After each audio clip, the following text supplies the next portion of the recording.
de colégio, pessoas, crianças, né? Eu estudo, a gente tem que saber lidar com isso. Abra a sua Bíblia em Mateus 25, louvado seja Deus. Louvado seja o nome do Senhor. Irmãos, dia 10 de março, nosso missionário Alexandre da Rosa vai estar aqui celebrando a Santa Ceia do Senhor.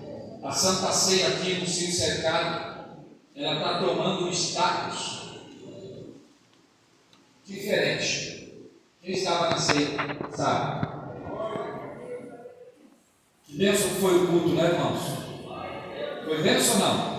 Foi. Eu vi um tanto de irmãos publicando vídeos no Facebook, no Instagram. É isso mesmo, irmãos. Tem que divulgar, né? Colocar pelo celular e ser visto o reino de Deus, né? Celular, a gente coloca o celular e serviço do capeta, né? Pornografia, falar mal da vida dos outros, brigar no Facebook. Mas o crente fiel vai e coloca lá. Você nem põe legenda, não. Você põe, por exemplo, um vídeo que eu vi uma irmã aí, ela colocou só o vídeo da banda tocando. Não precisa nem de legenda. Eu recebi ligação de Goiás, Minas Gerais, Mato Grosso do Sul. Agora, uma irmã aqui foi, a irmã falou para mim, falou: onde é essa igreja? Meu Deus, de onde é essa igreja? É lindo, irmão. Então, a Santa Ceia que ela está tomando um status, mas que único. O missionário mandou ela de madrugada assim para mim, ó. Coisa mais linda.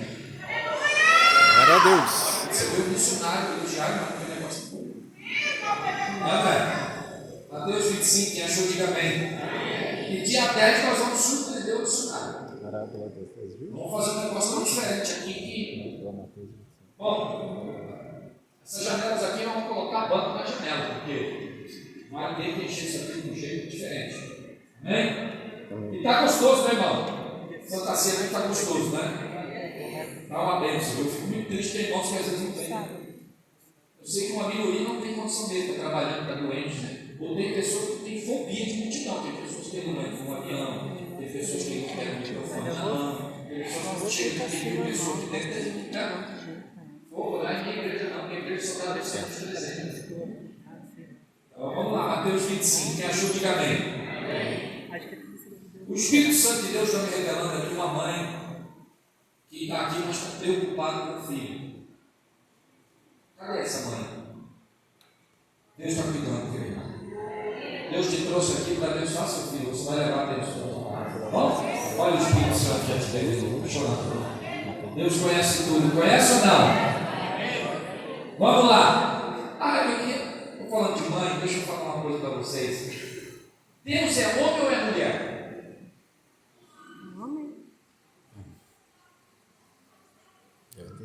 Já pararam para pensar isso? Deus é homem, pastor. O substantivo de Deus é masculino. Deixa eu só explicar uma coisa para vocês, se vocês entenderem. Tem um monte de irmão aí que fica com coisa com irmã, que as irmãs não podem isso, as irmãs não podem aquele irmão. Para Deus não tem homem nem mulher, viu?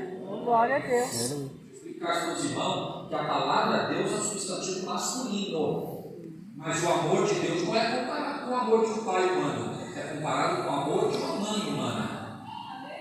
E quem ama mais é a mulher. Então a teologia explica que Deus não tem sexo. Se ele é de Deus homem, não dá os filhos. Quem entendeu, diga amém. Amém. A pessoa cria na mente a ideia de um Deus homem, com a mão desse tamanho, que castiga os outros, que pisa nos outros, e que a mulher não é escrava. Esquece isso aí. Paulo falou assim, porque para Deus não há servo, não há livre, não há rico, não há pobre, não há homem, não há mulher. Para Deus somos todos iguais. Amém. Vamos esclarecer isso, acho que ficou bem claro. Alguém tem dúvida ainda? Vamos lá. A parábola das 10 virgens. Então, é isso que acharam? O reino dos céus será semelhante a 10 virgens que, tomando as suas lâmpadas, saíram a encontrar-se com o noivo. Vá sentando devagarinho com a Bíblia aberta que nós vamos continuar na leitura. Já faz tempo que vocês estão em pé. Vamos descansar. Verso 2. Vamos lá. As noivas saíram ao encontro de quem? Quem casou na igreja aqui vestido de noiva? Levanta a mão. Tem uma meia dúzia. Quem tem um sonho de casar vestido de noiva? Estou louco para fazer um casamento. Vou insistir nisso até eu fazer um. Um lugar difícil para sair casamento aqui. Já estão propondo a igreja até comprar o vestido e dar para ver se pode. E o irmão me ligou e falou: pastor, eu quero casar, mas eu estou sem dinheiro para pagar, faz uma batinha de igreja, você vai casar onde? Você vai casar R$500? Não, eu peço para os irmãos, pelo amor de Deus, vamos fazer esse casamento. Verso 2 diz assim, ó: 5 dentre elas eram nécias. Nécias quer dizer sem juízo, loucas. Não é louca de babar, né? Essa louca que muita gente não entende. Nécias, sem juízo. E 5 prudentes. As nécias, ao tomarem suas lâmpadas, não levaram azeite consigo. No entanto, as prudentes, além das lâmpadas, levaram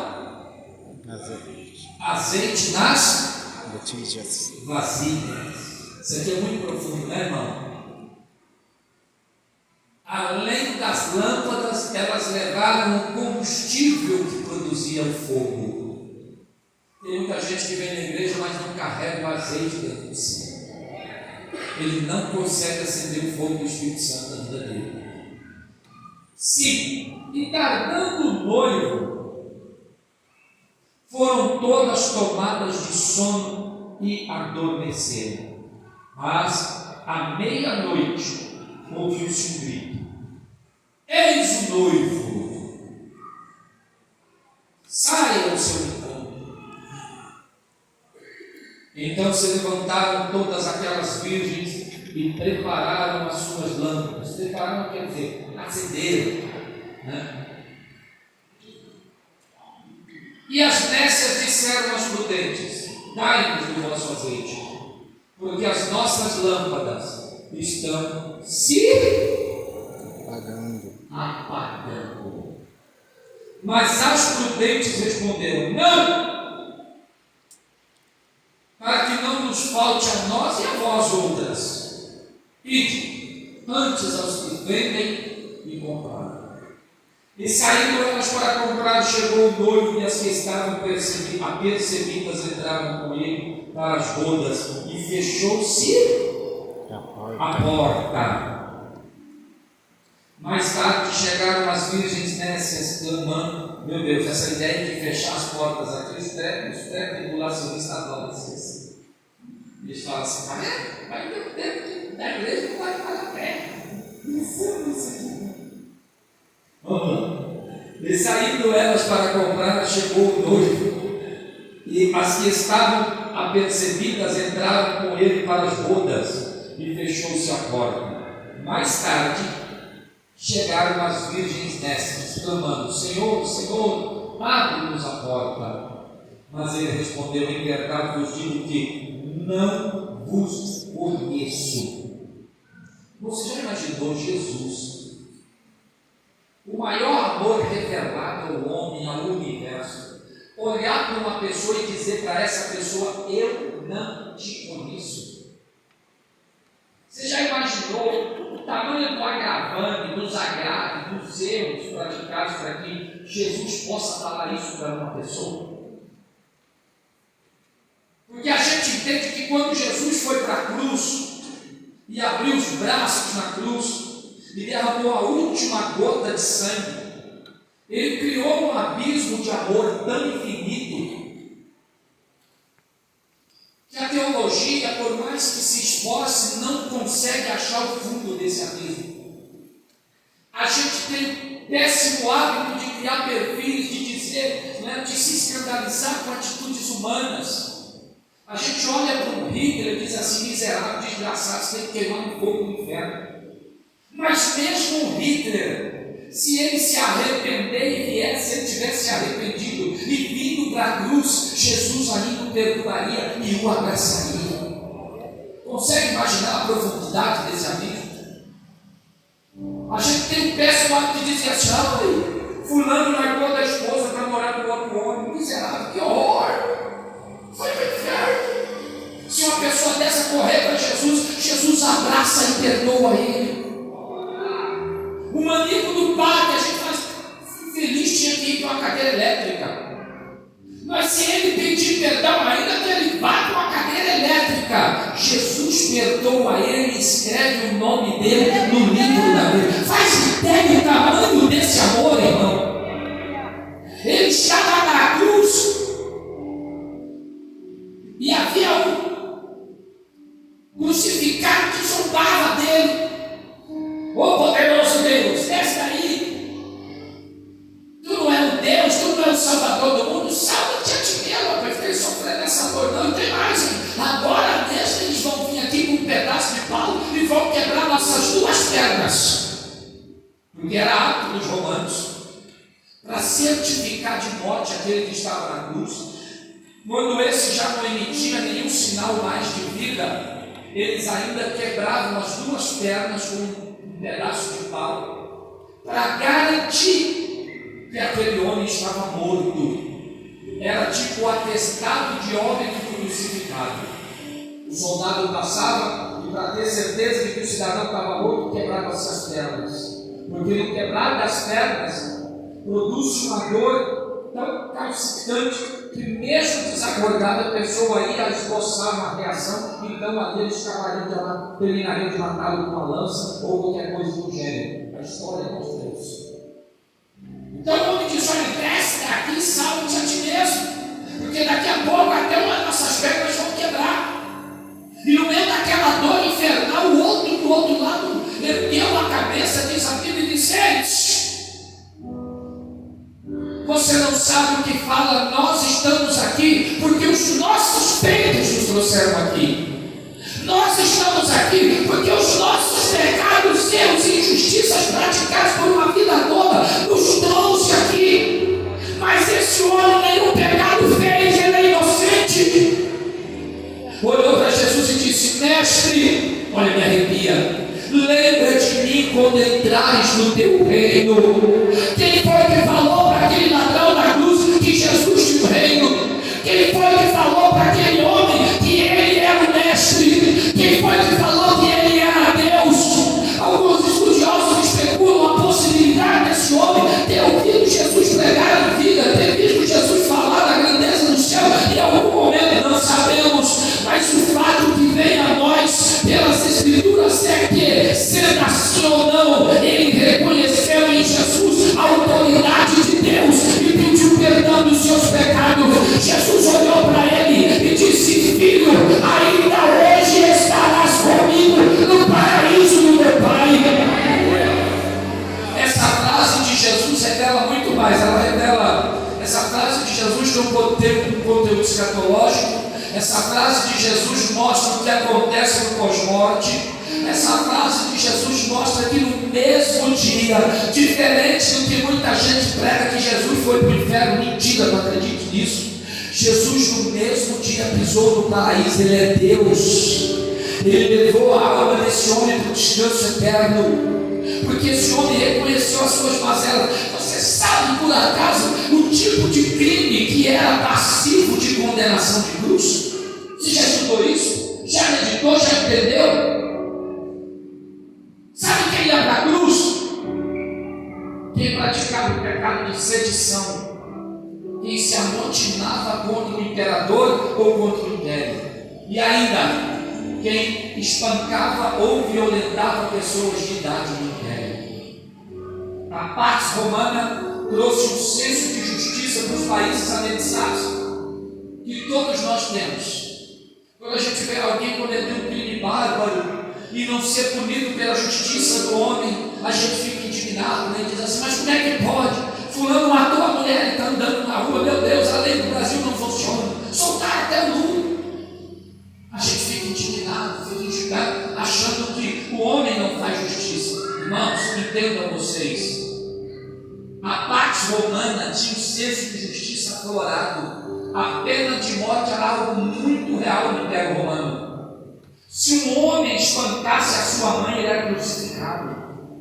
Se um homem desrespeitasse o seu pai, o espancasse, ele levantasse a mão para ele, era espancado. Se um homem estuprasse uma mulher, era crucificado. Jesus foi contado entre os piores tipos de pecadores, mesmo não tendo nenhum pecado, foi crucificado. Ele olhou para aquele homem, ele sabia os pecados daquele homem, ele sabia que aquele homem tinha praticado coisas horrendas, ele sabia que aquele homem estava na cruz, porque aquele homem estava colhendo o fruto da sua desobediência. E mesmo assim, ele olhou para aquele homem e disse: eu perdoo os teus pecados, filho, ainda hoje estarás comigo no paraíso. Paradoxalmente, é um paradoxo isso aqui, paradoxalmente, o primeiro crente que entra no céu é o Adão.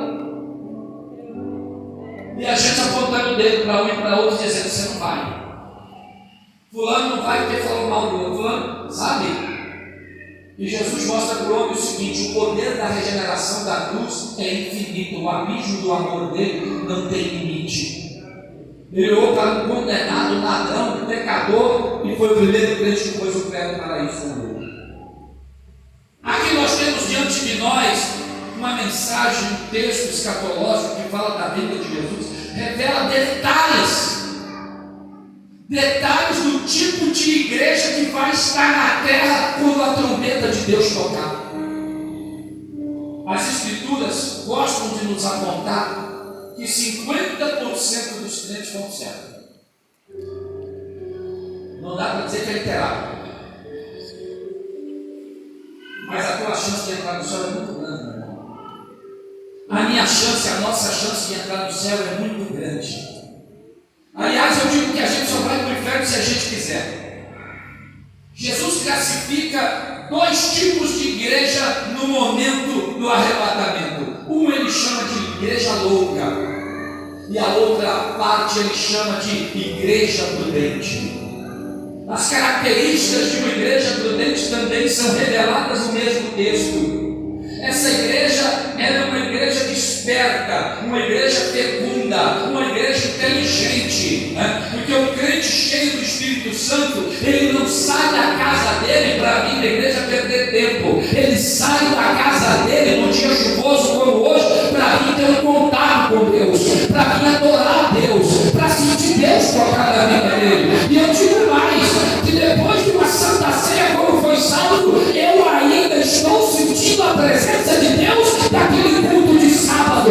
Aquele tipo de culto é culto que enche a gente para o mês inteiro. Nós vamos chegar na outra santa ceia do dia 11 de março, já querendo ver de novo aquilo, já querendo, nós não vamos querer nada mesmo do que aquilo, nós vamos ficando exigentes, porque a nossa espiritualidade vai crescendo à medida que o Espírito vai nos enchendo. Então na próxima santa ceia nós já vamos chegar aqui em jejum, nós já vamos chegar aqui hoje. Deus vai usar o dicionário, hoje Deus vai usar a banda, hoje Deus vai usar o coral, a orquestra, e vamos nos encher de Deus. O que é isso? Nós representamos as 5 virgens prudentes que além da lâmpada carrega também uma reserva de azeite para não ser pega de surpresa na hora que a trombeta de Deus tocar. E acredite, ela vai tocar e não vai demorar. Hoje eu recebi um vídeo novo daquela faculdade nos Estados Unidos. Quem está acompanhando aquilo lá? Tem mistério ali, viu, irmão? Tem mistério de Deus ali, abre o teu olho. Olha que o Espírito de Deus está me falando. Era um grupo de 5 pessoas, né? Eles começaram uma adoração do lado de fora da parede. Não conseguiram mais parar. Olha lá o que Deus está fazendo. Ainda ontem o missionário falava e nos lembrava de uma profecia de William Joseph Seymour, o pastor negro, que trouxe o maior avivamento espiritual na terra, o avivamento da Rua Azusa, em Los Angeles, 1906. Quem já leu sobre isso? Quem não conhece isso, deve conhecer. Todo crente pentecostal precisa conhecer, porque o pentecostalismo não nasce em Atos 2. O pentecostalismo nasce em 1906 na Rua Azusa. Hoje a casinha pequena é um museu de uma igreja Assembleia de Deus em Los Angeles. Hoje você vê lá, ó, Los Angeles é o centro da perdição do mundo. Foi a primeira cidade, junto com São Francisco, que oficializou no mundo o casamento homoafetivo. As pessoas têm o prazer de andar nu, de fazer sexo com cachorro, com cavalo, com árvore. Isso é ser moderno.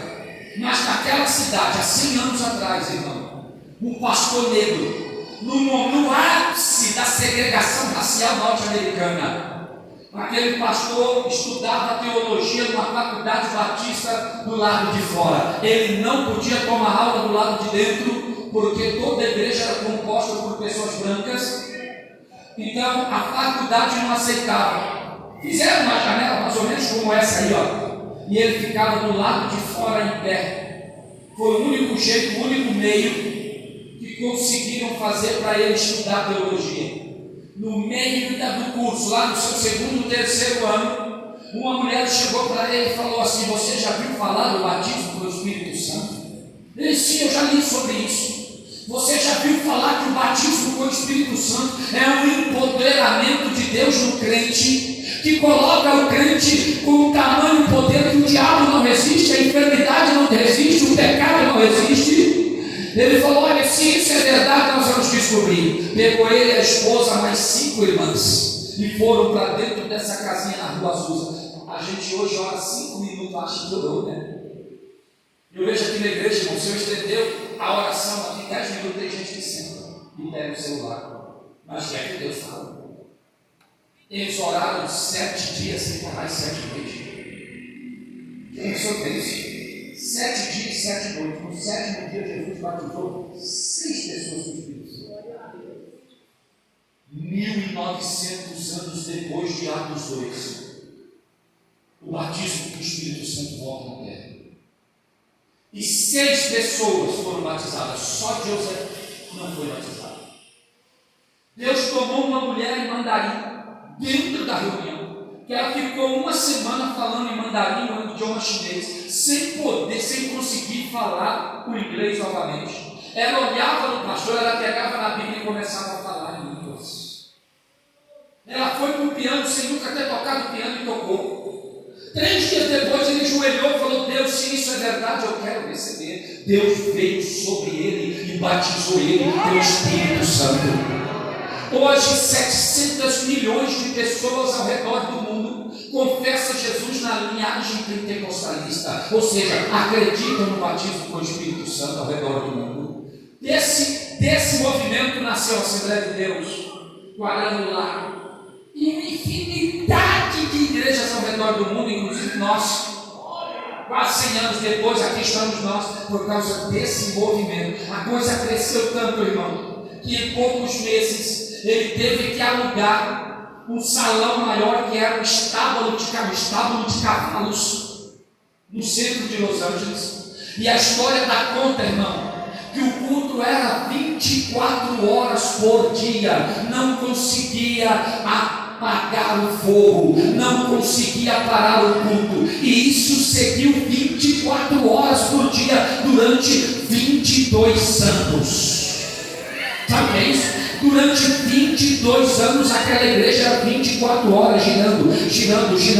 Eu estudei sobre isso na faculdade, e a parte que eu mais gostei foi quando um grupo de pastores presbiterianos e batistas fizeram uma reunião do Conselho Nacional Americano de Pastores e disseram: vamos lá em Los Angeles e vamos acabar com isso. Vamos fazer os pastores se colocar no lugar dele, vamos parar com essa patifaria.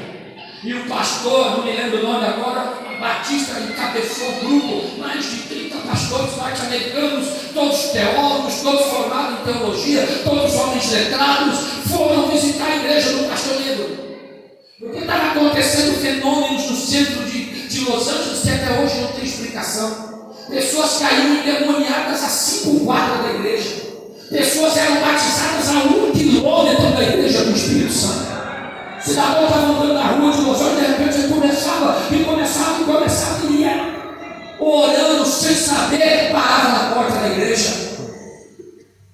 Foi um fenômeno tão poderoso que esse grupo de pastores chegou no culto da tarde.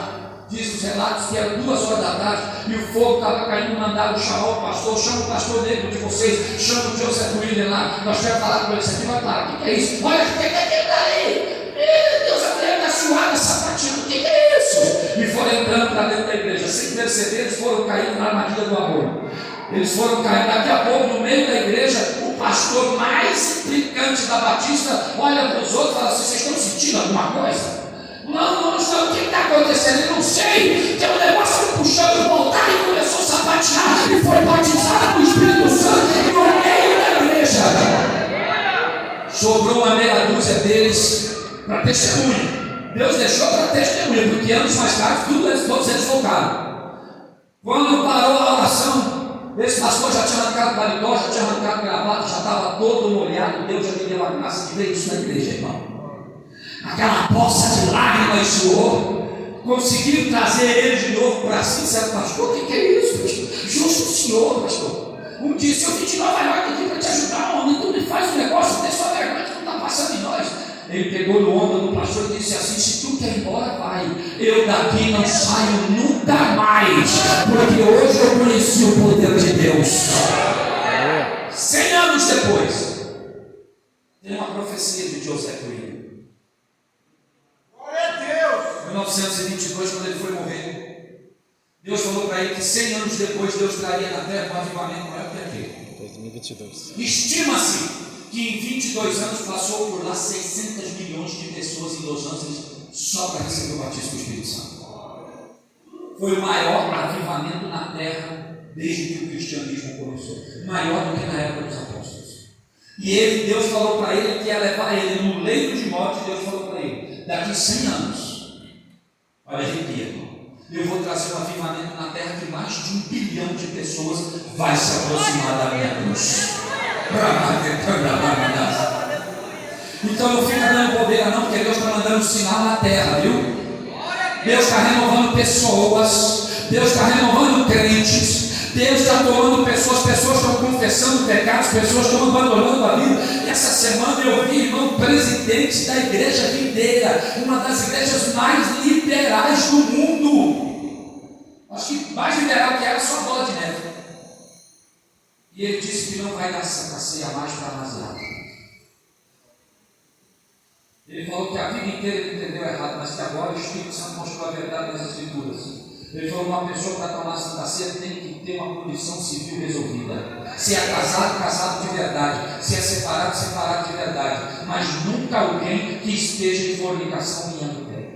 A ceia do Senhor, a ceia não é nossa. Quando eu vi aquilo, eu falei: tem algo acontecendo no planeta, tem algo acontecendo no mundo, e vai explodir em algum momento, irmão. Em algum país vai explodir o que aconteceu na Rua Azusa. Olha lá aquela faculdade, irmão. Tem reitor sendo batizado com o Espírito Santo. Tem gente indo lá para ver o que está acontecendo e de lá não consegue sair mais, né? Já passa de 140 horas sem parar. Aquilo vai, irmão, aquilo vai incendiar o planeta. Deus está fazendo milagres. Eu, quando vim da Assembleia de Deus para a missão missionária, há muitos anos, eu não via um demônio se manifestar. Eu não vi uma pessoa ser anestesiada. Na Santa Ceia aqui, Jesus anestesiou a minha esposa nesse lugar aqui, ó. Eu tenho um vídeo para mostrar, vou guardar para a posteridade. A hora que Jesus anestesiou a minha esposa, eu perdi o controle dela, eu vi que ela ia puxar, tentei segurar, ela ajoelhou e desmaiou ali e sentiu a presença de Deus. Eu perguntei para ela: o que você sentiu? Ela falou a mesma coisa no dia que Jesus me batizou com o Espírito Santo. Fica de fora desse avivamento não, meu irmão. Vem para a igreja, vem fazer a campanha, faça parte das prudentes, enche a tua lamparina desse azeite, se prepare, porque não vai demorar. Jesus vai voltar para nos buscar. Aleluia! Glória a Deus. Faz sentido? Os últimos que eu quero ler aqui, ó, para me fechar o raciocínio. Eu quero deixar uma coisa bem clara para vocês. Não dá para falar tudo. Isso aqui talvez seria uma pregação, um seminário de 4, 5 horas para a gente poder falar tudo.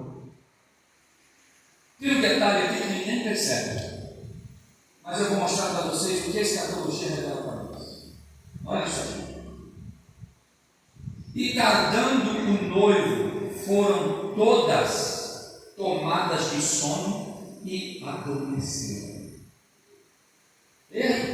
Vamos ler de novo? Eu vou falar para vocês o que a escatologia nos mostra. Olha aqui. E tardando o noivo, verso 5. Foram todas tomadas de sono e adormeceram. Perceba que não só as loucas dormiram, as prudentes também dormiram. sono, um período de apostasia na terra, e que até a própria igreja verdadeira vai entrar no sono, num estado de hibernação espiritual. Eu não estou fazendo nenhuma leitura, eu não estou prevendo nada. Eu só quero dizer uma coisa para vocês: nos últimos 30 anos, a igreja esteve dormindo, irmão. A igreja perdeu a característica de igreja. Percebam isso para vocês verem. Se você pegar a igreja de 1990 para trás, você tem uma igreja desperta, o casamento dos crentes davam certo. Os filhos dos crentes eram de testemunho.